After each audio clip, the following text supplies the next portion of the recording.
Alors que le mont Alpe s'éveille sous les premières lueurs de l'aube, Heidi, maintenant séparée de sa tante Dete, va ouvrir les yeux sur son premier matin au chalet de son grand-père.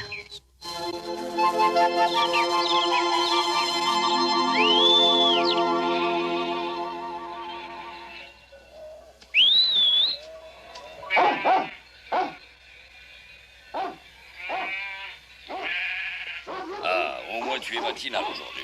Oh, j'ai pas traîné au lit, je vous assure. Mais c'est vrai! J'avais complètement oublié que j'étais chez grand-père. Oh, est-ce que c'est beau!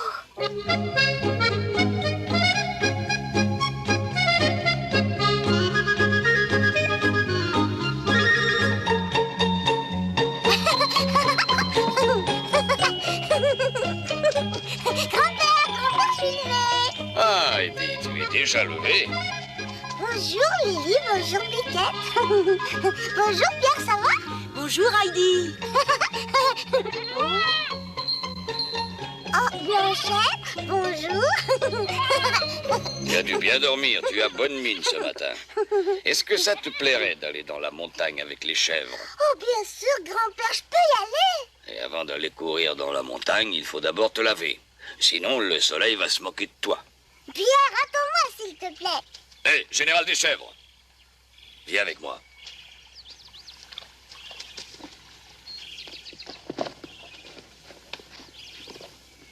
Surtout, écoute-moi bien, je te confie, Heidi, la montagne est dangereuse, la petite pourrait se faire mal. Me voilà, je suis toute propre. Maintenant, il ne se moquera pas de moi, le soleil, hein, grand-père?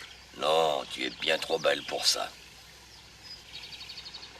Tu ne viens pas avec nous, Hercule? C'est à voir. Alors, Hercule, tu y vas? Tu es un gros paresseux. Allez, en route et faites très attention tous les deux. Au revoir, grand-père.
J'ai promis à ton grand-père de te surveiller, les rochers sont dangereux. Mais où est-ce que tu vois des rochers?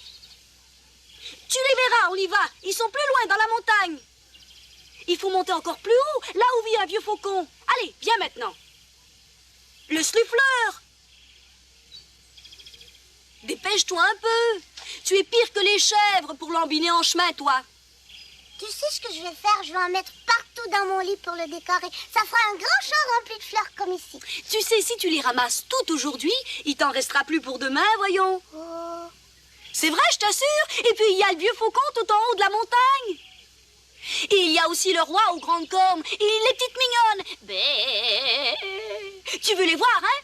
Oh oui, je serais heureuse de les voir, mais qui appelles-tu les petites mignonnes et le roi aux grandes cornes? Eh bien, tu verras. Mais il faut se dépêcher. Bon, d'accord.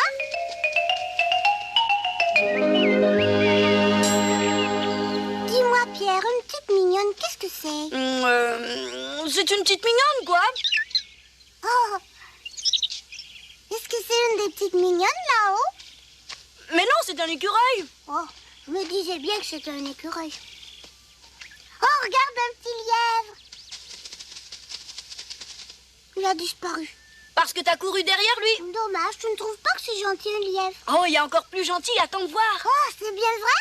Puisque je te le dis. Allez, viens. Regarde, un faucon.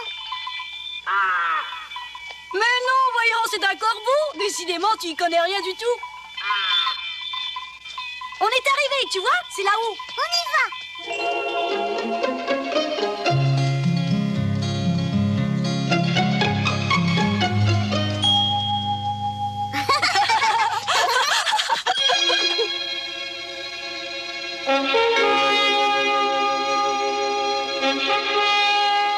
Oh, comme c'est joli!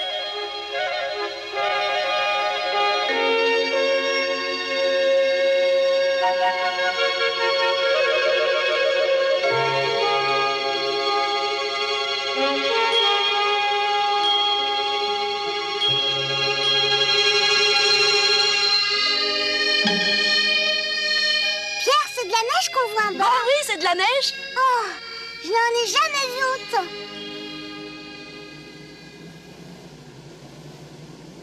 Oh, ce que c'est joli la montagne. Ah.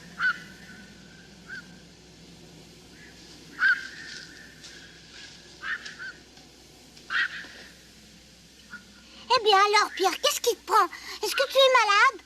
Mais non, je veux seulement faire un petit somme. Eh Pierre, dis-moi, où est-ce qu'ils sont, les petites mignonnes? Pierre, Mais tu peux donc pas rester tranquille, qu'est-ce que tu veux? où sont-elles? Arrête de poser des questions. Laisse-moi tranquille, je suis fatiguée. Tu ferais mieux de te reposer, toi aussi. Menteur! Tu es un menteur parce qu'il n'y a pas plus de faucons que de rois aux grandes cornes. Je suis pas un menteur. Je le sais, je les vois souvent. Oh, eh bien, si c'est vrai, montre-les-moi, hein, alors, hein, tu entends? Pierre! Allez, réveille-toi, je vais les voir. Terrassé par la fatigue, Pierre venait de sombrer dans un profond sommeil. Rien d'étonnant, puisque tous les matins, il doit se lever très tôt pour aller chercher au village les chèvres qu'il mène paître. Pour Heidi, qui en était à sa première journée au pâturage, il était impossible de comprendre tout le travail que cela représentait. Elle n'avait qu'une seule idée en tête, trouver le faucon, les petites mignonnes et le roi aux grandes cornes, ces mystérieux amis de Pierre.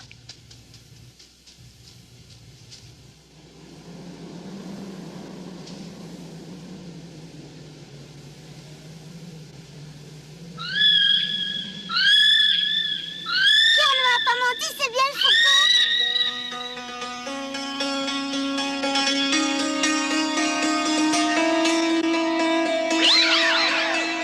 Ah bon, Pierre, au secours!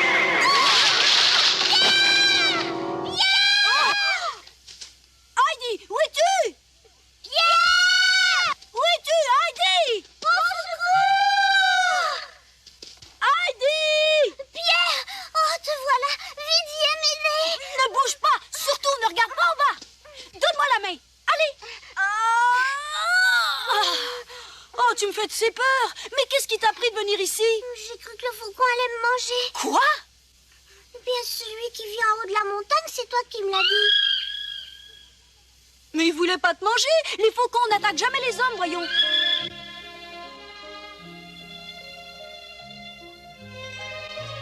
Dis, pourquoi pousse-t-il des cris alors? Oh, Heidi, t'occupe pas de ça, veux-tu? Tu ferais beaucoup mieux de te méfier des rochers, crois-moi. Mais...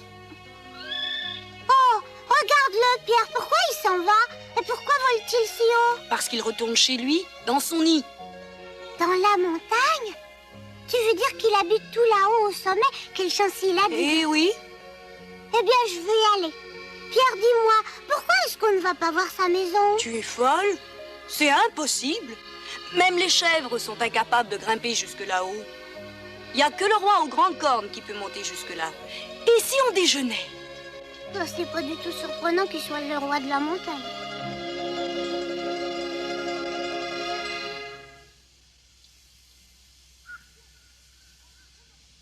Tiens, Heidi, prends ce gros morceau, il est à toi. Tu sais, si tu bois tout ton bol de lait, je peux aller traire une chèvre. Traire une chèvre, comment ça?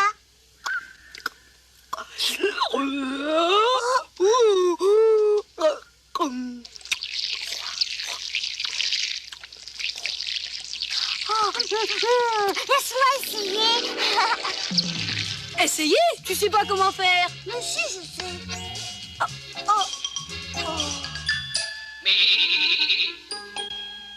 Pour avoir son lait à portée de la main et mieux surveiller ses chèvres, Pierre les rassemble toujours près de lui à l'heure du repas.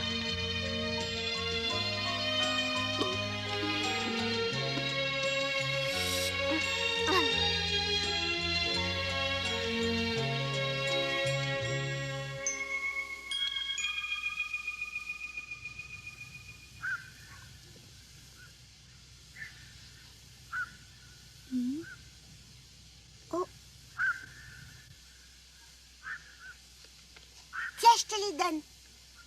Le geste de Heidi prit Pierre par surprise. Il avait peine à y croire. Offrir des cadeaux, tout comme en recevoir, n'était pas dans ses habitudes. T'en es sûr? Tu me les donnes? Mais oui, mange-les, moi je n'ai plus faim.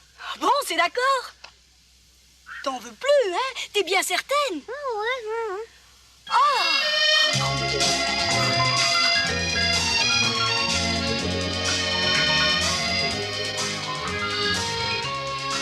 Mais c'est là, la brune et blanche qui court là-bas. C'est la mienne. Elle s'appelle Pi. Ah oui, Pi, je me souviens. Laisse-moi trouver toute seule. Et la grise qui a l'air si robuste, c'est la coquine, voilà. Oh, quelle mémoire, dis donc. Dis, Pierre, qu'est-ce qui a les plus grandes cornes? C'est la coquine ou bien le roi de la montagne, hein?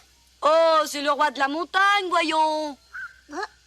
Oh, regarde!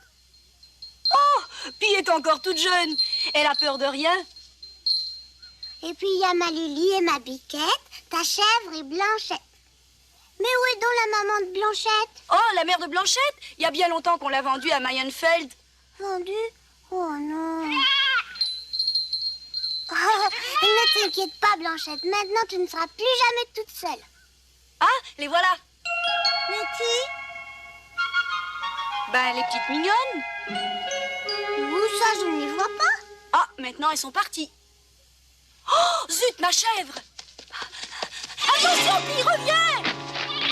Idiote, va, recule. Recule, je te dis. Pi, arrête, tu vas tomber. Recule, Pi, recule. Est-ce que je peux faire quelque chose? Veux-tu m'écouter? Tiens, puis regarde, c'est pour toi. Viens chercher c'est de l'herbe pour toi toute seule. Tiens, puis par ici. Allez, viens. Ah, c'est ça, viens. Viens, allez. Ah. Oh, ce que j'ai eu peur. Oh, t'en fais jamais d'autres, petite sainte. Allez, arrive. Tu es une vilaine chèvre. Non, je veux pas que tu la battes. Hein? Mais elle a désobéi. Si je la punis pas, elle recommencera. Arrête. Elle a eu assez peur comme ça. Je suis sûre qu'elle ne recommencera jamais. Écoute, Pi, il faut promettre de ne plus recommencer, hein? Tu vois? Bon. Mais alors, si j'arrête de la battre, me donneras-tu encore de ton fromage quand tu viendras avec moi garder les chèvres? Bien sûr. Et si tu veux, je te donnerai même mon pain.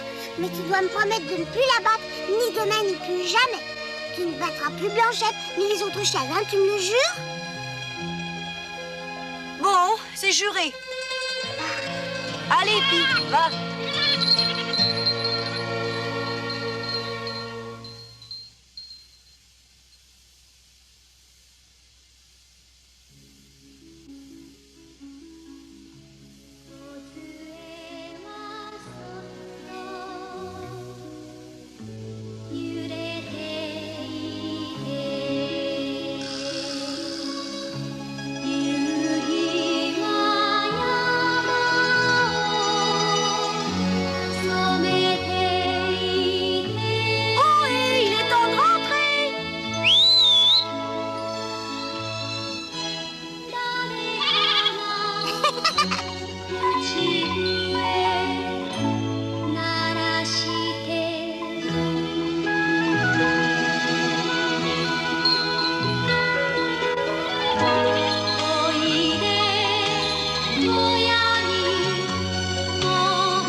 tu n'as pas encore vu tes amis, tu sais, le roi aux grandes cornes et les petites mignonnes. Ça sera pour une autre fois.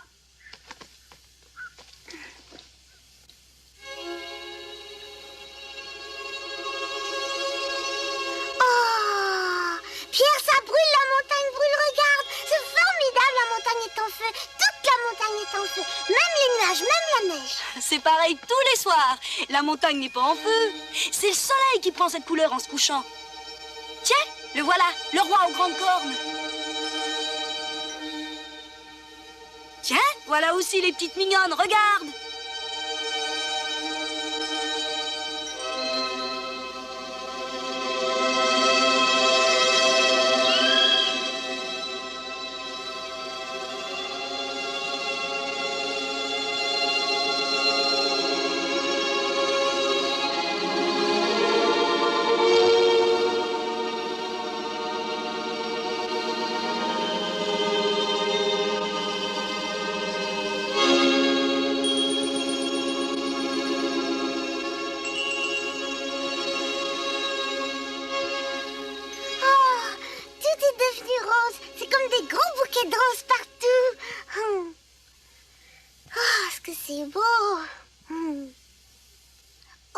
Qu'est-ce qui arrive? On ne voit plus rien. Les couleurs disparaissent comme par enchantement.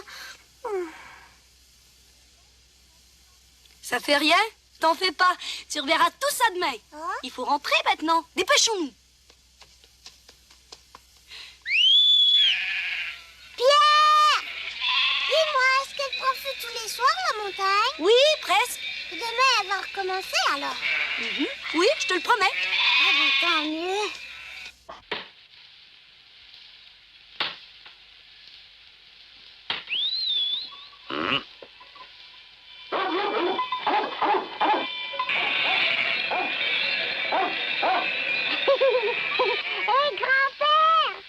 Ah, alors Heidi, est-ce que tu t'es plu là-haut dans la montagne? C'était merveilleux et j'ai bien hâte d'y retourner. Bon, il faut que j'y aille. À demain, au revoir. Au revoir, Pierre. À demain. Au revoir, Blanchette. Oh, grand-père, si tu savais comme tout était beau. Des roses partout, le feu sur les rochers, les petites mignonnes et le roi aux grandes cornes. Tiens, un petit cadeau que j'ai ramené pour toi. Oh,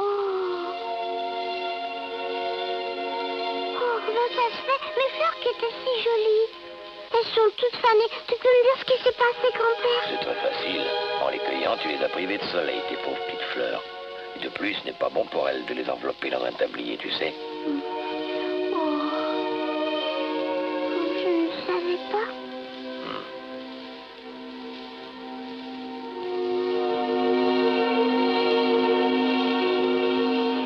Je vous demande pardon. Je ne cueillerai plus jamais de fleurs.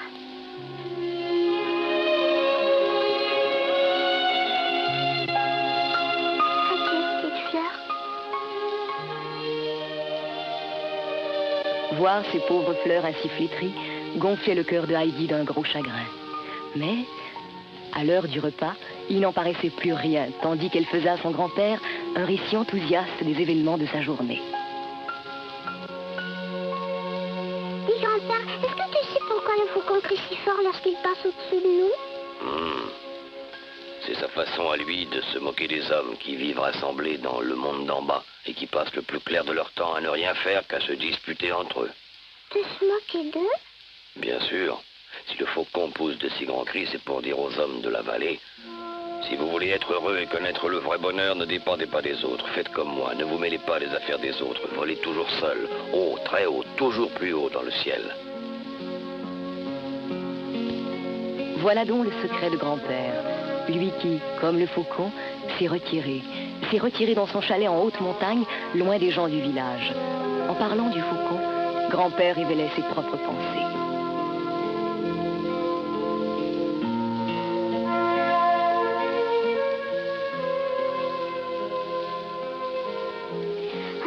Dis-moi, grand-père, ce soir sur le chemin du retour, on aurait cru que la montagne était en feu.